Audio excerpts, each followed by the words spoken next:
حضور جمهور المنتخب المغربي. هجمة لمنتخب لبنان يواجه صعوبة في ظل هذا الضغط. استخلاص الكرة، أنس العيان بالكعبة، أنس خطفها، أنس جول! أنس العيان يسجل هدف سادس لمنتخب المغرب.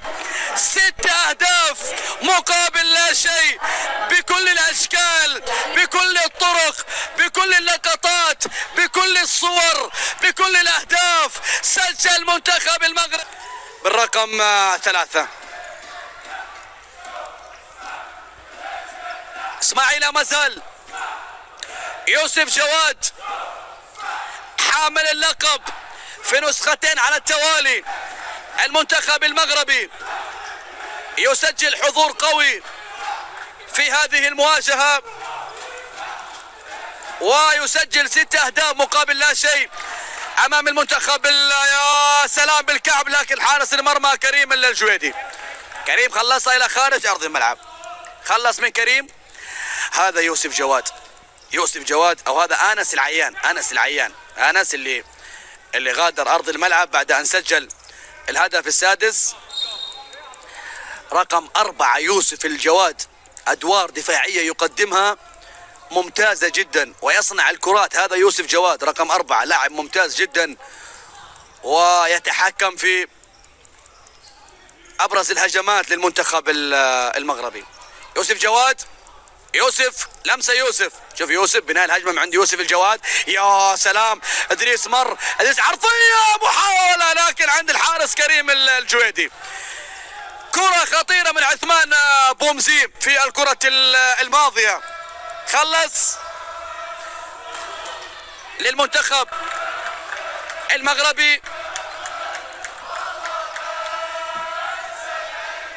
الاصوات من جانب مدرج المنتخب المغربي بالتفاعل الكبير بهذا الانتصار وبهذا الحضور القوي من جانب منتخب المغرب.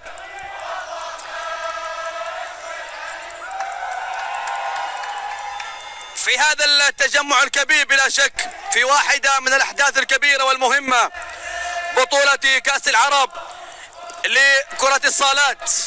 بلا شك الاتحاد العربي ولد ليبقى ويبقى ليستمر ويستمر ليتطور. رحمة الله على صاحب هذه المقولة الشهيرة، صاحب السمو الملكي الأمير فيصل بن فهد بن عبد العزيز. الاتحاد العربي ولد ليبقى ويبقى ليستمر ويستمر ليتطور. فأهلا وسهلا ومرحبا بالجميع هنا في مملكة الخير، بكل العرب الأشقاء هنا في بلدهم الثاني، في هذا التجمع الكبير والأجواء الرائعة والجماهيرية الجميلة بلا شك في واحدة من الأحداث الكبيرة كأس العرب لكرة الصالات. يوسف جواد إلى إدريس رايس إلى يوسف جواد. يوسف في الخلف، خلاص سجل. يا على لقطة، على مرور، على تقدم، عرضية إدريس رايس لكن إلى خارج أرض الملعب، إلى خارج أرض الملعب. خلاص سجل المنتخب المغربي وأصبح يمتع هذا الجمهور. جمهور المنتخب المغربي مستمتع بهذا الأداء الكبير وبهذا العمل الفني الرائع والمبهر من أحد المنتخبات الكبيرة على مستوى كرة القدم للصالات، أحد المنتخبات اللي تملك أسماء كبيرة جدا لها حضور دولي وعلى مستوى قارة أفريقيا وعلى مستوى أيضا بطولة كأس العالم. حضور قوي جدا لهذه الأسماء. كرة باليسار عند سفيان شعراوي. سفيان أيضا يتواجد ويحترف خارج المغرب. يا سلام، لمسة. سفيان يلعب في فرنسا، صاحب الرقم 10 سفيان شعراوي.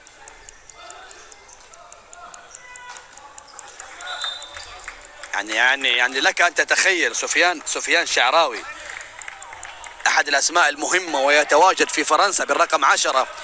لم يشرك هشام الدقيق في أحداث هذه المواجهة إلا في دقائق قليلة جدا. صاحب الرقم 10 عنده اسماء يا جماعه، والله ممتازه. اسماء تصنع الفارق، اسماء لديها حلول فنيه.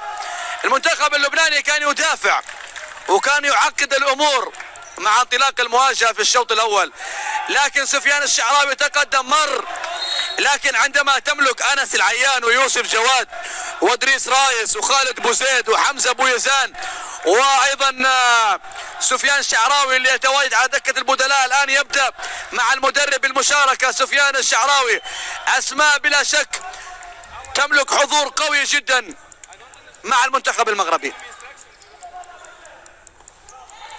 قبيسي جانبيه لمنتخب لبنان، في الخلف عند يوسف جواد، يوسف الى ادريس رايس، سفيان شعراوي، ادريس رايس، يوسف جواد، يوسف مهاري، يوسف تقدم لكن خحرز تسديده لكن مرت في الكرة الماضية. ادريس رايس الى سعد كنيا، شعراوي، سفيان لمسة، الحكم لم يعتبر الكرة الماضية فيها تعمد وبالتالي يأمر باستمرار اللعب. محمد أمين قبيسي، حسن علامة، طالت وعدت إلى خارج أرض الملعب.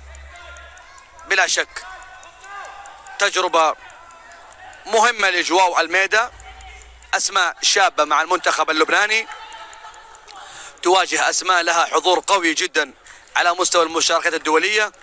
معدل أعمار المنتخب اللبناني 23 سنة، وبالتالي مستقبل كبير، وبناء هذا المنتخب يحتاج وقت بلا شك. محاولة في اليسار، انطلاقة، تقدم، خلص إلى خارج أرض الملعب. علي خلصها أو حمزة بويزان في الكرة الماضية. عيسى محرز، حسن علامة، محمد أمين قبيسي، علامة، علي الأكومي، أمين قبيسي، عند حارس المرمى وصلت عبد الكريم أنبياء، عبد الكريم إلى أنس العيان، أنس، خالد بوزيد، لمسة، محاولة، تقدم، سفيان بوربيط، سفيان، مرور من سفيان الشعراوي إلى بوربيط، الآن محاولة في اليسار، خالد بوزيد، خالد إلى سفيان بوربيط، تعود للمنتخب اللبناني. خلاص الثواني الأخيرة مع نهاية أحداث هذه المواجهة واللقاء الرابع في اليوم الرابع من بطولة كأس العرب لكرة الصالات، السابعة هنا في استضافة المملكة العربية السعودية لهذه النسخة، وبالتحديد هنا في محافظة جدة وفي هذا التجمع الكبير.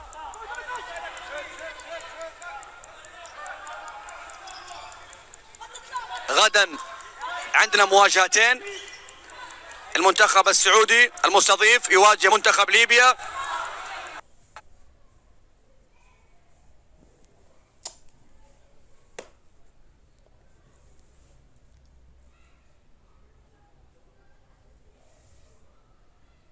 في الساعة 4:30، واللقاء الثاني منتخب طاجكستان يواجه منتخب الجزائر في الساعة 7 مساء. هنا الصافرة تأتي لتعلن عن نهاية أحداث هذه المواجهة بانتصار المنتخب المغربي ب6 أهداف مقابل لا شيء للمنتخب اللبناني. ألف مبروك لهذا الجمهور ولمنتخب